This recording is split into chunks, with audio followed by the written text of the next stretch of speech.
మీ ఎలాంటి వ్యాపార ప్రకటనలకైనా వెంటనే మా ఛానల్ సంప్రదించండి. ప్రస్తుతం మనతో పాటు ప్రముఖ ఆధ్యాత్మికవేత్త జ్యోతిషరత్న జ్యోతిష సామ్రాట్ చింతా రుక్మాన్ గదరావు గారు మనతో ఉన్నారు. మాతృదేవోభవ పితృదేవోభవ ఆచార్య దేవోభవ. ఓం నమో మాందేశ్వరాయ నమః. గురుగారు 2026 జనవరి మాసం ధనుసు రాశి వారి పరిస్థితి ఏ విధంగా ఉంటుంది? సంవత్సరంలో మొదటి నెల ఎటువంటి ఫలితాలు వీళ్ళకు ఉండబోతాయి? ఎటువంటి జాగ్రత్తలు తీసుకుంటే బాగుంటుందంట? 2026 సంవత్సరం జనవరి మాసం ధనుసు రాశి వాళ్ళకు మాస ఫలితాల్లో ఎలా ఉంటాయనే దాంట్లో భాగంగా ముందుగా మనం ఈ రాశి గురించి ఏదైనా ఒక ప్రత్యేక విషయం ప్రతి నెల చెప్పుకుంటున్నాం. అందులో భాగంగా ధనుసు రాశిలోనే రవిగ్రహం ఉండి పుట్టినప్పుడు జన్మజాతకంలో పుట్టిన వాళ్లకు ఎలా ఉంటుంది అనే ఒక విషయాన్ని మనం చెప్పుకుందాం. ఈ ధనుసు రాశిలో రవి ఉన్నప్పుడు ఇది ధర్మరాశి. మేషము, సింహము, ధనస్సు 3 ధర్మరాశులు. ఈ రాశిలో రవిగ్రహం ఉంటే వీళ్ళు గ్రామ పెద్దలుగా, పంచాయతీలు తీర్చేవాళ్ళుగా, ఇంకొకరు మార్గదర్శకంగా ఉండేవాళ్ళుగా ఇలా ఉంటారు. అంటే జడ్జీలుగా ఏదో ఒకటి ఇంకొకరి దారి చూపించేవాళ్ళుగా. ఇక్కడ గురువు ఈ రాశికి అధిపతి. గురువు అందరికీ దారి చూపించేవాడు. ఈ ధనస్సు అంటే ఏంది? ఒక గుర్రము, దానికి ముందర నుంచి ఇటు ఒక మనిషి, ఆ మనిషి 2 చేతులతో బాణం ఎత్తుకుంటాడు. అది ధనుసు రాశి. మన మహర్షులు జూమ్ చేసి చూస్తే ధనుసు రాశి అలా కనిపించింది. మరి మహాభారతంలో వీరాది వీరులు యోధులందరికీ ఎవరు విద్య నేర్పించారు? ద్రోణాచార్యుడే నేర్పించాడు. గురువును ఆశ్రయించకపోతే ఆ యోధులందరికీ ఏమీ లేదు. ఇంకో కర్ణుడు కావచ్చు, పరశురాముడి దగ్గర నేర్చుకున్నాడు. ఇంకొక భీష్ముడు కావచ్చు, పరశురాముడి దగ్గర నేర్చుకున్నాడు. ఇదే ద్రోణాచార్యుడు కూడా పరశురాముడి దగ్గర నేర్చుకున్నాడు. గురువును ఆశ్రయించిన వాళ్ళు కూడా గురువులు అయ్యారు. అందుకే గురుగ్రహం ఈ రాశికి అధిపతి. ఇప్పుడు ధనస్సు అంటే బాణము, విల్లు, అంబులు. అందరూ విల్లు అంబులు ఎత్తుకుంటారు. వీళ్ళు ఎత్తుకుంటారు. మరి వీళ్ళకి మాత్రం ఎందుకు అందరూ భయపడతారు? అందరూ వేస్తే ఒక విల్లు వేస్తే, ఒక బాణం వేస్తే ఒకటే పోతుంది. వీళ్ళు వేస్తే 5, 10, 100, 200 కూడా పోతాయి. ఒకటే వేసేది. మల్టిపుల్ ఎనర్జీ రిలీజ్ అవుతుంది. దాని వెనక మంత్రశక్తి ఉంటుంది. వీళ్ళు వేసే ప్రతి అస్త్రానికి ఒక మంత్రశక్తి ఉంటుంది. మామూలు వేసేవన్నీ కట్టెపుల్లలు అవన్నీ. అందుకే వీళ్ళ దరిదాపులకు ఎవరు పోరు. వీళ్ళు కూడా చిన్న చిన్న చితకవాళ్ళ పైకి పోరు. వీళ్ళ స్థాయిలో ఉన్న వాళ్ళపైకి వీళ్ళు ఎత్తుకుపోతారు. అప్పుడే వీళ్ళకి వీరత్వం. వాళ్ళకి అస్త్రం వేస్తే వాళ్ళు నాగాస్త్రం వేస్తే వీళ్ళు గరుడాస్త్రం వేస్తారు. వాళ్ళు ఆగ్నేయాస్త్రం వేస్తే వీళ్ళు జలాస్త్రం వేస్తారు. దానికి విరుగుడుగా అన్ని విద్యలు నేర్చుకుంటారు. అవన్నీ ఎవరు నేర్పిస్తారు? గురువే. ధనస్సు రాశి ప్రభావం ఉంటేనే ఒక వీరుడు అవుతారు. అది ధర్మరాశి. గురువు అనేవాడు ఎంతో ధర్మంగా ఇస్తాడు. నాన్న ఈ అస్త్రాన్ని ఎట్టి పరిస్థితుల్లో వాడాలో నేర్పించిస్తాడు. దుర్వినియోగం చేయకూడదు. అవి నేర్చుకున్నప్పుడు కట్టుబడి వాటి సాధనలు, ఆ మంత్రశక్తి సాధన చేపించేవాడు గురువు. అందుకే దేవగురువు ధనుసు రాశికి అధిపతి. అందుకే వీళ్ళు గ్రామ పెద్దలుగా, పంచాయతీలు చేసేవాళ్ళుగా, 10 మందికి దార్శనిర్దేశం చేసేవాళ్ళుగా, సహనం ఉన్నవాళ్ళుగా ఉంటారు. ఇది కాలపురుషుడికి 9వ రాశి. అంటే తండ్రిని సూచిస్తుంది. తండ్రి అంటే గురువు తండ్రిని మించిన వాడే. తన కొడుకు కన్నా అర్జునుని గొప్పవాడిని చేశాడు ద్రోణాచార్యుడు. ప్రపంచంలోకే గొప్పవాడిని చేశాడు. కాబట్టి వీళ్ళు తండ్రిని అనుసరించి బతకమని జ్యోతిషశాస్త్రం చెప్తుంది. పితృదోషం ఖచ్చితంగా ఉంటుంది ధనుసు రాశి వాళ్ళకు. ఇక్కడ రవిగ్రహం ఉంటే వీళ్ళు 10 మందికి ఉపయోగపడే వాళ్ళే కానీ ఇంకొకటి కాదు. గురువు అంటే ఆయన సేవకు, శిష్యుడు చేసే సేవకు మంత్రముగ్ధులవుతాడు. కాబట్టి గురుసేవ వీళ్ళకు చాలా మంచిది. అదేవిధంగా వీళ్ళకు 2వ రాశి మకరం. మకరము అంటే అది కర్మస్థానం. కర్మ అంటే పని కదా. వీళ్ళు పని చేసే వచ్చిన దాంతోనే బతికితే చాలు, అదే కరెక్ట్ అయిన జీవితం అనుకుంటారు. పని చేయకుండా కూర్చొని సోంబేరిలాగా వీళ్ళు ఆశించరు. కాబట్టి ధర్మరాశి అయింది. కాబట్టి ఈ రాశిలో రవి ఉండడం అనేది చాలా చాలా చాలా గొప్పది. వీళ్ళ ఆత్మ శుద్ధంగా ఉంటుంది. ధనస్సులో రవి ఉండగా పుట్టిన వాళ్ళు మంచి ఆత్మకారకుడు కదా. ప్రాణం అంటే మంచి ప్రాణశక్తి, మంచి హృదయం ఉన్నవాళ్ళు అని అర్థం. ధనుసు రాశిలో రవి ఉండగా పుట్టిన వాళ్ళు.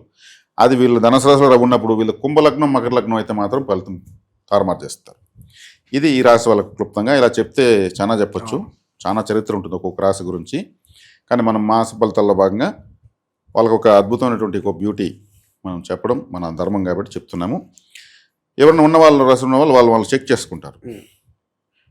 అప్పుడు వాళ్ళకి సంతోషం ఇస్తుంది, మనం మంచి పుణ్యం చేస్తాం గత జన్మలో. కామెంట్లు కూడా పెడుతున్నారు, గురుగారు మీరు చెప్పినట్టే మాకు కూడా ఇలాగే ఉందని చెప్పి. అవునండి, ఇప్పుడు ఏమంటే జ్యోతిష్ శాస్త్రాన్ని ఇది ఒక విశ్వాస శాస్త్రం, ఇది ఒక విశ్వాసం. జ్యోతిష్యం అంటే ఇప్పుడు అంతా కూడా మూఢనమ్మకాలు పెరిగిపోతున్న కాలంలో జ్యోతిషం మూఢనమ్మకం అంటున్నటువంటి కాలంలో జ్యోతిషం అనే నమ్మకాన్ని పెంచేటువంటి ఒక యజ్ఞం మనం చేస్తున్నాం. మనం ఇప్పుడు చెప్తున్నాము, ఆ కామెంట్ పెట్టుకున్న వాళ్ళు ఎవరో, వాళ్ళ డేట్ ఆఫ్ బర్త్ ఏంటో, వాళ్ళ ఊరేంటో, పేరేంటో మనకు తెలియదు. వాళ్ళు కంపేర్ చేసుకునేసి కామెంట్ పెడుతున్నారు. ఈ నమ్మకాన్ని కలిగించిన జ్యోతిష్యం మనం చెప్పినప్పుడే వాళ్ళని పెడతారు. ఇది దారి చూపించేది కాబట్టి వాళ్ళకి అర్థమవుతుంది కాబట్టి పెడతారు. మనల్ని పొగడాల్సిన అవసరం వాళ్ళకి ఏమొచ్చింది? అబద్ధం చెప్తే అదే పెడతారు. అయ్యా నువ్వు చెప్తాను తప్పయ్యా అని చెప్తారు, నిస్సందేహమే లేదు. కాబట్టి ఈ విధంగా మనం ప్రతి నెల ఇలా చెప్తే మనం జీవితాంతం కూడా చెప్పచ్చు అన్ని రాసుల వాళ్ళకు గొప్ప గొప్ప విషయాలు. కాబట్టి మనం ఫాలోవర్స్కి ప్రతి మాసం కూడా మనం వాళ్ళకు ఒక బహుమానంగా, ఒక గిఫ్ట్గా గోచార ఫలితాలు తాత్కాలికమండి. ఈ వ్యక్తిగతమైనటువంటి స్టాండర్డ్స్ ఇవి ఈ సబ్జెక్టు మనం ఎవరి మంత్ ఇవ్వడం వల్ల వాళ్ళు అర్థం చేసుకుంటారు, ధర్మం వైపు నడుస్తారని ఒక ఆశ, నడుస్తారు కూడా. కాబట్టి ఈ మాసం ధనుసు రాశి వాళ్ళకు రాశిలోనే కుజుడు, బుధుడు, శుక్రుడు, రవి, రాశిని గురువు చూస్తున్నాడు. ఇంతసేపు గురువు చెప్పుకున్నది ఆయన డైరెక్ట్గా చూస్తున్నాడు, తన శిష్యులందరూ చూస్తున్నాడు. అందరూ ఆయన శిష్యులే, కాకపోతే శుక్రుడు ఆయనతో సమానమైనటువంటి వాడు. శుక్రుడు అంటే ఆషామాషి గురువు కాదు, ఆయన మహాగురువు, బృహస్పతిని మించినోడు అని అడిగితే. అందుకే ఆయన ఇచ్చేంత సౌఖ్యం ఎవరెవరు. గురువు ఆలోచించి ఎంతవరకు వేయాలని తెస్తాడు, శుక్రుడు అట్లా కాదు, లగ్జరీ. ఇప్పుడు ఒక వైట్ కలర్ ఉంది చంద్రుడు, అది మెరిసింది అనుకోండి డిస్కో లాగా, శుక్రుడు మెరుపు. ఇప్పుడు ఒక టైటిల్ సాంగ్ ఉంది, ఏది ఒక సడన్గా ఒక హీరోయిన్ ఒక పాటకే వచ్చి డాన్స్ చేస్తుంది, ఒకే పాటకి డాన్స్ చేస్తుంది, ఆ ఒక్క పాట కోసం వెయిట్ చేస్తారు అందరూ. ఆ సాంగ్ శుక్రుడు. అల్ల కల్లోలం పిల్ల జాతర అంటారు చూడండి, ఆ ఒక్క పాటలో ఉంటుంది. ఆమె వేసేటువంటి వంపులు సొంపులతో ఉన్నటువంటి డ్రెస్సు, వయ్యారాలతో ఉన్న డ్రెస్సులు, ఆ మేకప్, ఆ వేసేటువంటి ఆ రొమాంటిక్ డ్యాన్సులు, ఆ సాహిత్యము, అదంతా శుక్రుడు. ఉర్రోతులోకి ఇస్తున్న ఒక సాంగు. ఇట్లా ఉర్రోతులోకించేటువంటి లగ్జరీ మొత్తం శుక్రుడు. గురువు అంటే ధర్మబద్ధంగా ఎక్కడి వరకు ఉండాలి అక్కడి వరకు ఉండాలి, ఓల్డ్ అండ్ రైట్ అంతే. ఇక్కడ అట్లేదు, సాటిలైట్ లాగా దూసుకొని పోతుంది. ఆయన ఇక్కడ ఉన్నాడు, ఎక్కడ రాశిలో ఉన్నాడు, శుక్రుడు లాభాధిపతి. కాబట్టి ఇక్కడ బాగానే ఉంది శుక్రుడు, మనం ఆయన దోషం పెట్టడానికి లేదు. ఈ రాశిలో నలుగురు ఉన్నారు, ఒక విధంగా మల్టీ మిక్సింగ్గా ఉంటుంది. కుజుడు, శుక్రుడు శత్రువులు, కుజుడు, బుధుడు శత్రువులు, శుక్రుడు, రవి శత్రువులు. వీళ్ళందరూ మన గురువు చూడడం బెనిఫిట్ అయింది. రాశాధిపతి గురువు యొక్క చూపు చాలా గొప్పది. గురువు యొక్క చూపు గురించి చెప్తే అద్భుతంగా ఉంటుంది. అంటే ఈ రాశికి అది బాధకాధిపతి రాశిలో ఉన్నాడు, రాశి అధిపతి మళ్ళీ బాధకాధిపతి చూస్తాడు. గురువు యొక్క శుభదృష్టి వల్ల ఇమీడియట్గా ఏం జరగవచ్చు అంటారు మంచి ఫలితాలు? వీళ్ళకి అవసరం, ఎవరి స్థితిగతులు తగినటువంటి అవసరాలు వాళ్ళకి తీరుతాయి. ఇప్పుడు కూడా రాశిలో గ్రహాలు రెండో ఇంటికి పోతాయి. రెండో ఇంటికి పోయినప్పుడు మంచిగానే ఉంటుంది. రెండవది కుటుంబ స్థానము, ధనస్థానము, వాక్ స్థానము, బ్యాంక్ పాస్బుక్ రెండో ఇల్లు. కాబట్టి రెండో ఇంట్లో కూడా శుభంగా ఉంటాయి. ఇప్పుడు రాశిలోకి రెండో ఇంట్లోకి ఈ గ్రహాలు జర్నీ చేస్తున్నాయి. ఈ జనవరి మాసంలో ధనస్సులోకి మకరంలోకి జర్నీ చేస్తున్నాయి. అప్పుడు మకరంలోకి వచ్చినప్పుడు కుటుంబపరమైనటువంటి బాధ్యతలు, కుటుంబపరమైనటువంటి విషయాలు, ఇవన్నీ కూడా బాధ్యతలు రావడము, ఏదైనా పెండ్లి కాకపోతే గృహస్థులు కావడము, డబ్బులు సేవ్ చేసుకోవడము, లేదా ఇంకా అధిక సంపాదన చేసుకోవడం, ఇవన్నీ జరుగుతాయి. రెండో స్థానంలోకి వెళ్తున్నాయి. కాబట్టి మకరం అంటే పని ఎక్కువ అని చెప్పాను నేను. మకర రాశి అంటే ఆడ గ్రహం వెళ్ళిందంటే ఎక్కువ పని పెడతామని అని అర్థం, ఇంకేం లేదు. ఆడికి పోతుంటే వర్క్, హార్డ్ వర్క్ ఉంటుంది, రిజల్ట్తో సంబంధం లేకుండా వర్క్ ఉంటుంది. కాబట్టి రెండో పని అంటే ఏమి బాధ్యత అని అర్థం. పని అంటే బాధ్యత, మరో మాట. ఆ పని బాధ్యతగా నిర్వర్తించకపోతే, గత జన్మలో ఒక వ్యక్తి యొక్క బాధ్యతలు సక్రమంగా నిర్వర్తించకపోతే ఆ వ్యక్తికి ఏ పనులు చేయలేదు దానికి సంబంధించిన గ్రహాలు వచ్చి ఈ జన్మలో మకరంలో గ్రహాలు కూర్చుంటాయి. ఈ పని నువ్వు చేయలేదు నాన్న, అందుకు మేము వచ్చి ఇక్కడ కూర్చున్నాము, ఈ జన్మలో కంప్లీట్ చేయండి. ఈ జన్మలో కూడా చేయకపోతే ఇంకొక అన్ని గ్రహాలు వచ్చి మొత్తం షష్టగ్రహ కూటం మకరంలో జరిగింది, సప్తగ్రహ కూటం మకరంలో జరిగింది, అక్కడ కూర్చునేస్తే వచ్చి ఆ టైంలో పుడతారు. వృత్తి, వ్యాపారం ఈ విభాగాల్లో ఎలా ఉంటుంది గురుగారు? వ్యాపారాలు బాగానే ఉంటుంది. రెండో స్థానం కదా, రెండో స్థానానికి శుక్రుడు వెళ్తున్నాడు, కుజుడు వెళ్తున్నాడు, పంచమాధిపతి రెండో స్థానానికి వెళ్తున్నాడు. ఈ ధనుసు రాశి వాళ్ళకు కులదేవత అనుగ్రహం ఉండదండి. పితృ అనుగ్రహం ఉండదు, పితృ అనుగ్రహం ఉండదు, కులదేవత అనుగ్రహం ఉండదు. ఈ రెండు కంపల్సరీ చేసుకోవాల్సిందే. ఇది గోచర ఫలితాలకు సంబంధం లేదు. పితృ కులదేవత అనుగ్రహము వీళ్ళు ఆరాధనలు చేసుకోవాల్సిందే. అంటే కులదేవత తెలియకపోతే మనము సంఘాలీకరణ దాన్ని పరిచయం చేస్తున్నాము, దాన్ని పెట్టుకోవచ్చు. తెలిస్తే ఆరాధించుకోవచ్చు. పితృ అనుగ్రహము తండ్రి ఉంటే అమావాస్య అన్నదానం చేయాలి. తండ్రి లేకపోతే పితృపరిహారాలు చేయాలి. బ్రాహ్మణులు అడిగితే చెప్తారు, చేయిస్తారు. ఇవి చేయడం వల్ల మాత్రమే గ్రోత్. ఇంతే. ఈ రెండు చేస్తూ ఉంటే మిగిలినవన్నీ కలిసి వస్తాయి. లేదంటే గోచరంలో అద్భుతంగా గ్రహాలు వచ్చినా, జాతకంలో అద్భుతంగా దశలు వచ్చినా కానీ ప్రయోజనం లేదు. వీళ్ళు పెళ్లి చేసుకుంటే మొదటి సంతానం లేదా రెండవ సంతానం అభాషణ అయిపోతుంది. ఒకవేళ మొదటి సంతానం పుడితే వ్యతిరేకం అయిపోతుంది. ఇది రూల్. మా ఆడవాళ్ళకైతే తండ్రికి అనుకూలం అవుతుంది, మగవాళ్ళైతే తల్లికి అనుకూలం అవుతుంది మొదటి సంతానం, లేదా అభాషణ అవుతుంది. ఇది రూల్. ఇంకా ఇది గోచారానికి సంబంధం లేని విషయం ఇది. కాబట్టి కులదేవత 5వ స్థానం అంటే కులదేవత సంతానం అంటే, కాబట్టి అభాషణ అవుతుందని చెప్తున్నాను. కాబట్టి ఇవి ఈ జాగ్రత్తలు తీసుకుంటా పోయేదాని వల్ల వాటిలోంచి మనం బెనిఫిట్ పొందొచ్చు.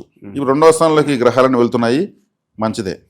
దుస్థానం ఏం కాదు. 2వ స్థానం సంపాదన స్థానం కాబట్టి కుటుంబానికి సంబంధించినటువంటి బాధ్యతలు కానీ, ఇంకేదన్నా గృహస్థులు కావడం కానీ, ఇంకేదైనా శుభకార్యం కుటుంబంలో జరగడం కానీ లాంటివి జరుగుతాయి. ఇంకా 3వ ఇంట్లో రాహు మంచోడే, దిగ్బలంలో ఉన్నాడు. 4వ శని మాత్రం వ్యతిరేకం. 4వ ఇల్లు అంటే 4వ ఇల్లు అంటే గృహస్థానము, ఆస్తులు, వాహనాలు, దుస్తులు, మిత్రులు, మన బంధువులు, ఇవన్నీ. కాబట్టి అర్ధాష్టమ శని నడుస్తూ ఉంది.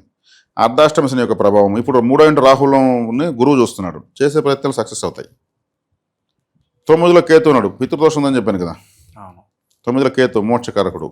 కాబట్టి పితృపరిహారం చేస్తే మంచిది, రాబోయే జనరేషన్స్ మంచిది.